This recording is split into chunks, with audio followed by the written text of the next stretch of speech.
मन की गतिविधियों, होश, श्वास और भावनाओं के माध्यम से भगवान की शक्ति सदा तुम्हारे साथ है।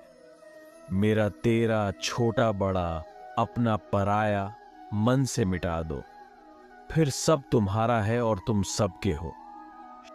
मनुष्य का मन इंद्रियों के चक्रव्यूह के कारण भ्रमित रहता है, जो वासना, लालच, आलस्य जैसी बुरी आदतों से ग्रसित हो जाता है। इसीलिए मनुष्य का अपने मन एवं आत्मा पर पूर्ण नियंत्रण होना चाहिए।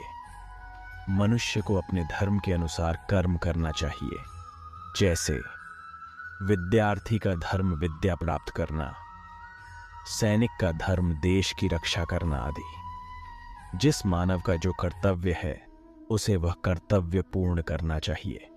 मैं सभी प्राणियों को एक समान रूप से देखता हूं। मेरे लिए ना कोई कम प्रिय है, न ही ज्यादा। लेकिन जो मनुष्य मेरी प्रेम पूर्वक आराधना करते हैं वो मेरे भीतर रहते हैं और मैं उनके जीवन में आता हूं। जो अपने कर्तव्यों से बचते हैं वे अपने आश्रितों व परिजनों का भरण पोषण नहीं कर पाते। सोने के साथ मिलकर चांदी भी सोने जैसी दिखाई पड़ी रहती है, अर्थात सत्संग का प्रभाव मनुष्य पर अवश्य पड़ी रहता है। दौलत, दोस्त, पत्नी और राज्य दोबारा हासिल किए जा सकते हैं, लेकिन ये शरीर दोबारा हासिल नहीं किया जा सकता। राज्य तंत्र को ही नीतिशास्त्र कहते हैं। राजतंत्र से संबंधित घरेलू और बाह्य दोनों कर्तव्यों को राजतंत्र का अंग कहा जाता है। श्री कृष्ण कहते हैं, समय को समझने वाला कार्य सिद्ध करता है। समय का ज्ञान ना रखने वाले राजा का कर्म समय के द्वारा ही नष्ट हो जाता है। कार्य की सिद्धि के लिए उदारता नहीं बरतनी चाहिए। सुख का आधार धर्म है, धर्म का आधार अर्थ अर्थात धन है, अर्थ का आधार राज्य है, राज्य का आधार अपनी इंद्रियों पर विजय पाना है। आग सिर में स्थापित करने पर भी जलाती है, अर्थात दुष्ट व्यक्ति का कितना भी सम्मान कर ले वह सदा दुख ही देता है। श्री कृष्ण कहते हैं, ढेकुली नीचे सिर झुकाकर ही कुएं से जल निकालती है, अर्थात कपटी या पापी व्यक्ति सदैव मधुर वचन बोलकर अपना काम निकालते हैं। ये मत सोचो कि प्यार और लगाव एक ही चीज है, दोनों एक दूसरे के दुश्मन हैं। ये लगाव ही है जो प्यार को खत्म कर देता है। हर मित्रता के पीछे कोई ना कोई स्वार्थ होता है। ऐसी कोई मित्रता नहीं जिसमें स्वार्थ ना हो। यह कड़वा सच है।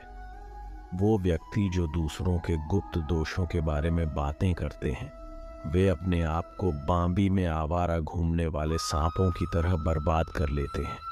हमें भूत के बारे में पछतावा नहीं करना चाहिए, न ही भविष्य के बारे में चिंतित होना चाहिए।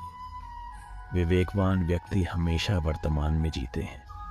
एक संतुलित मन के बराबर कोई तपस्या नहीं है, संतोष के बराबर कोई खुशी नहीं है, लोभ के जैसी कोई बीमारी नहीं है, दया के जैसा कोई सदाचार नहीं है।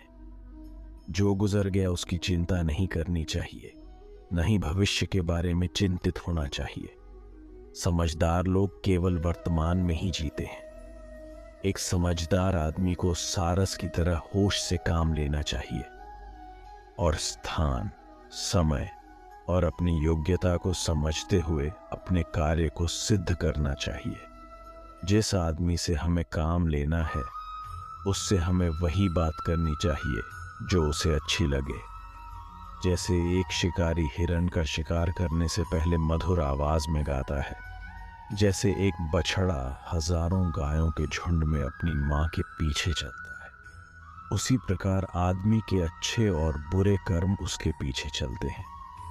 वो जो अपने परिवार से अति लगाव रखता है भय और दुख में जीता है।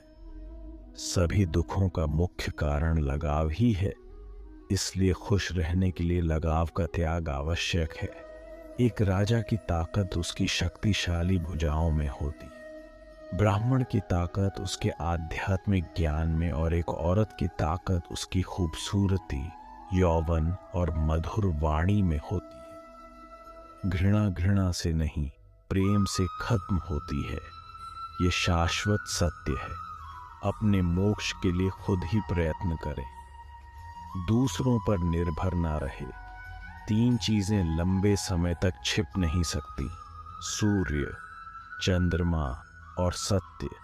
हमेशा याद रखें कि बुरा कार्य अपने मन में बोझ रखने के समान है। 1000 खोखले शब्दों से वह एक शब्द बेहतर है जो शांति लाता है। उत्साह से जीवन जीना और स्वयं पर महारत हासिल करना खुशी देता है। अज्ञानी आदमी एक बैल के समान है, वह ज्ञान में नहीं आकार में बढ़ता है। कभी भी किसी जीव की हत्या ना करे और दूसरों को भी ऐसा करने से रोके। अराजकता सभी जटिल बातों में निहित है। परिश्रम के साथ प्रयास करते रहो।